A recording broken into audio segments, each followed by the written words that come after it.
형사사건에 연루되었을 때 가장 궁금한 건 역시 그래서 결과가 어떻게 될까 하는 점입니다. 특히 검찰이 기소할지 말지 결정하는 공소제기 전 처분을 예측하는 방법에 대해 많이들 물어보시는데요.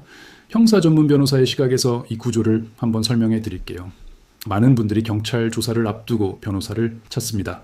이때 단순히 조사에 동행하는 것을 넘어 사건 전체의 흐름을 예측하고 최선의 방어 전략을 세우는 것이 중요합니다. 예를 들어 절도, 성범죄, 보험 사기 같은 사건들은 각기 다른 쟁점을 가지고 있습니다. 저희는 상담 단계부터 이 쟁점들을 분석하고 기소될 가능성, 예상되는 형량, 추가 수사 방향까지 여러 시나리오를 미리 준비합니다. 이 과정에서 중요한 원칙이 하나 있습니다. 바로 성공 보수를 전제로 사건을 진행하지 않는다는 점입니다. 사건 결과를 변호사 보수와 직접 연결하면 때로는 독립적이고 객관적인 판단이 흐려질 수 있기 때문입니다. 저희는 수사 초기부터 재판까지 오로지 의뢰인의 상황에 가장 유리한 방향이 무엇인지만을 기준으로 책임감 있게 대응합니다.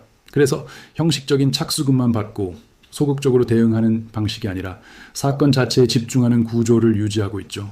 상담 비용 역시 선임으로 이어지면 별도로 중복 청구하지 않도록 조정하고요. 민사사건도 마찬가지입니다. 단순히 소송에서 이기는 걸 목표로 삼지 않습니다.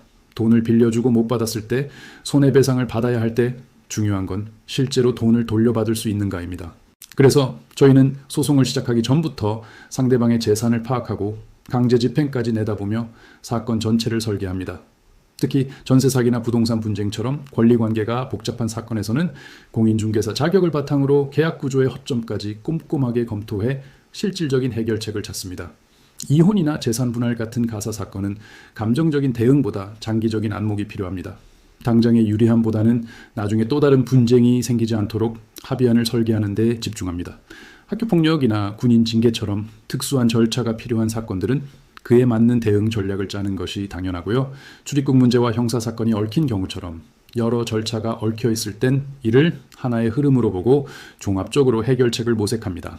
이 모든 과정은 변호사가 상담부터 조사, 재판, 집행까지 직접 책임지고 진행합니다.